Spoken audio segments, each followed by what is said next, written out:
Let's talk about the Orioles now, because they are having issues, and they've had some like PR issues for a while now. Yeah. With basically signing people, agreeing to bring people on, and then people don't pass their rigorous physicals. Yeah.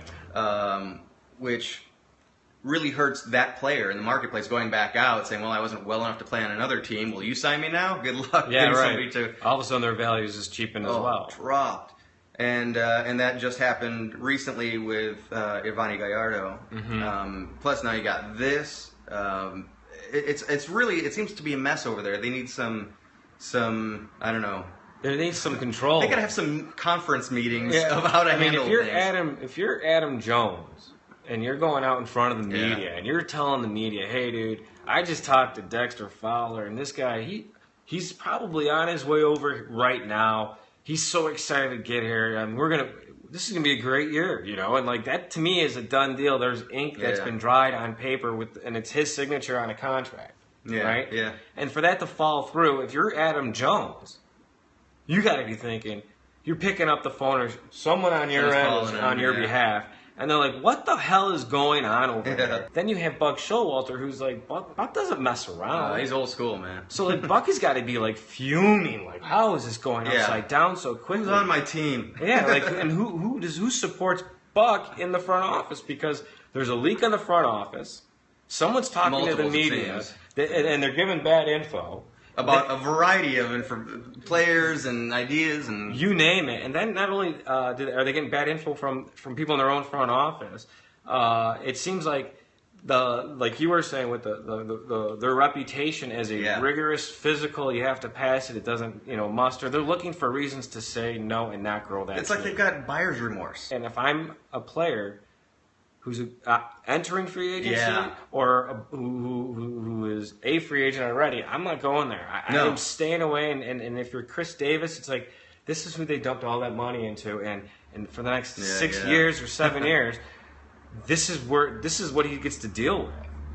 Yeah, I don't get it, man. It kind of shows you maybe that's why. Maybe they do already have this reputation because not much good can come out of it. At least there's a lot of gambles of trying to strike a deal with Baltimore. Mm-hmm. That's why they're making their free agent signings at the very end of the year with people that are desperate, don't know where else to sign. It's like that leverage game, and it's a really cold way to negotiate with people because the messages that you're sending to other parties who aren't even a part of the negotiation process, but they're in MLB, they're other teams, other general managers, other players. They're all watching this go down, and they're like, wow, I don't know if this is an experience that I'd like to be a part of. Yeah. If I was in that position, so like right off the bat, they're devaluing.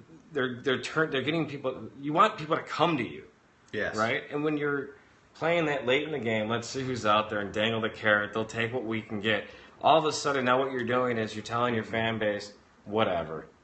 We're trying. I mean, look at it. We're trying, and everything's just falling through. It's like it's almost designed to fail on purpose, so that they're giving the perception that they're actually working and trying to make this a successful ball club. And they are in a competitive. They're in a competitive division, so maybe that's the play here. Is like it's the perception game. So all that said, I do like how they made good eventually with Yovani Gallardo. Because they had a 3-year deal for $35 million on the table. He didn't pass their physical, so they restructured it, which could. If there ends up being a club option, there's 2 years plus a club option. Little earthquake here in the Koreatown. Yeah. If the option gets picked up, it becomes 3 years, 33. So pretty close to what the original deal would be. The fact that there's a club option on that third year gives the club a little bit of a safety net if there is an injury in the first 2 years. However, it's super cheap for the first year. It's only $6 million first year salary. So again, this is another guy that turned down a qualifying offer of $15.8 million from Texas, and now he's getting just $6 million this year. All of a sudden, he's got to go back and prove himself for his whole career because he went through the gamut over in Baltimore, basically the ringer, and Baltimore basically spit him out and chewed him up and spit him out. And now, and they're doing it. It's like, oh my God, they totally planned this shit because when you think about it.